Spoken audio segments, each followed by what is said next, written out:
Hi, I'm going to show you how to expand the storage on your IGEL ICG appliance. The IGEL appliances are no longer supported, and this is also not a supported method. But I do understand that some of you may be running these appliances, and you may run out of disk space. You can easily expand the underlying space, but this will help you expand the space inside of the VM. Again, this is unsupported, so make sure you back up the VM or at least have a snapshot in case something goes horribly wrong. We can't be responsible and or help you fix it if it does. So first, we're going to start our ICG appliance here. It is part of, I have it installed in VirtualBox, but it's similar no matter what your environment is. This is the default install with about a 20 gig hard disk. So when it comes up here, we can take a look. You can see it has 17 gig free. It's a 20 gig disk. And if we take a look at the disk itself, you'll see it's about, it's a 20 gig disk. So we're going to go ahead and fill up the disk to simulate an out of memory and out of disk condition.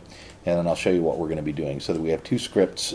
So if you're out of disk, it's not going to be easy to put something on the device to run it.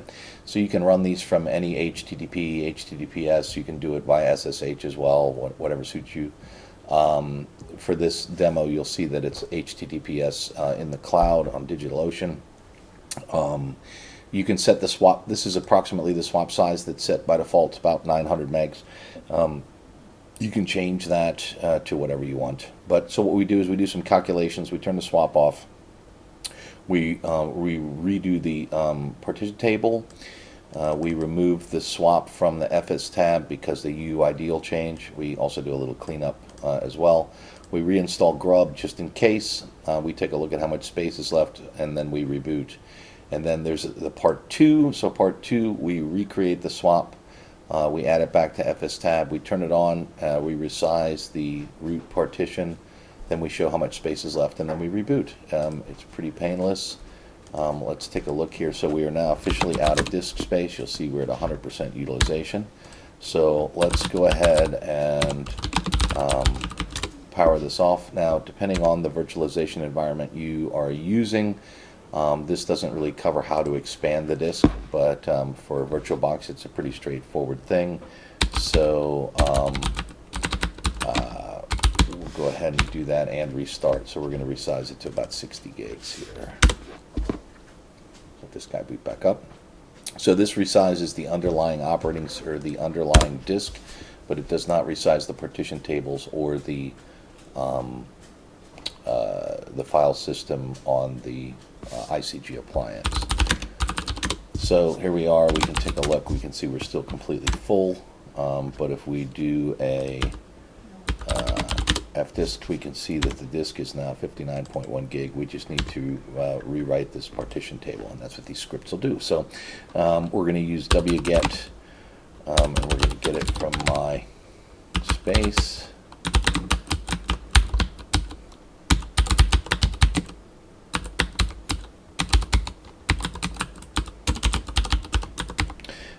Scripts are called fix ICG full 1, and then this is a dash capital 0 or capital O, capital 0, and another dash. That means pipe it all to standard out, and then we'll use the pipe character and pipe it to bin bash. And this seems a little short. Let's see if I use base SFO2. Yeah, I think that's good. So we'll hit enter. Let's see what we got. Yeah, what did I do wrong?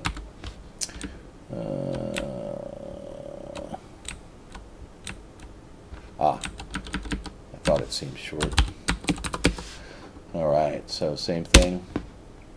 So now it'll reboot in 10 seconds. You'll see here that it is still 19 gig.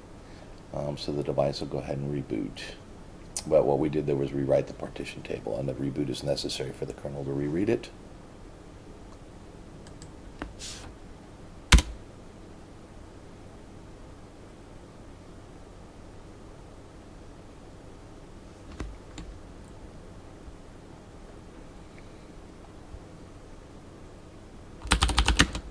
log in. Let's take a look. Again, still full. Now we can see though that the partition is 60 gigs. So now it's just the file system that's not correct. And we have no swap, right? So 0 swap right now. So we'll do the same thing we did before. wget. See if I can do it without spelling it wrong.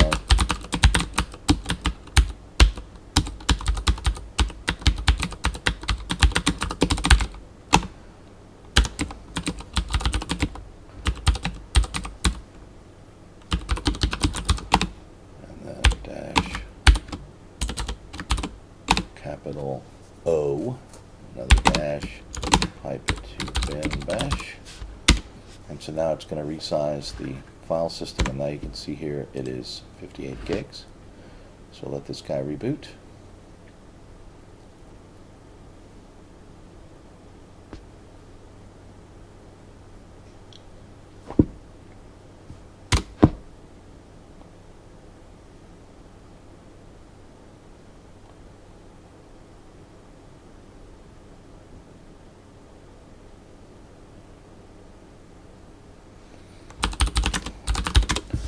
And now if we take a look, you can see we have 36 gigs available, and everything should be good to go. I hope this is helpful, and let me know how it works for you. It's only been tested against 1.03.110.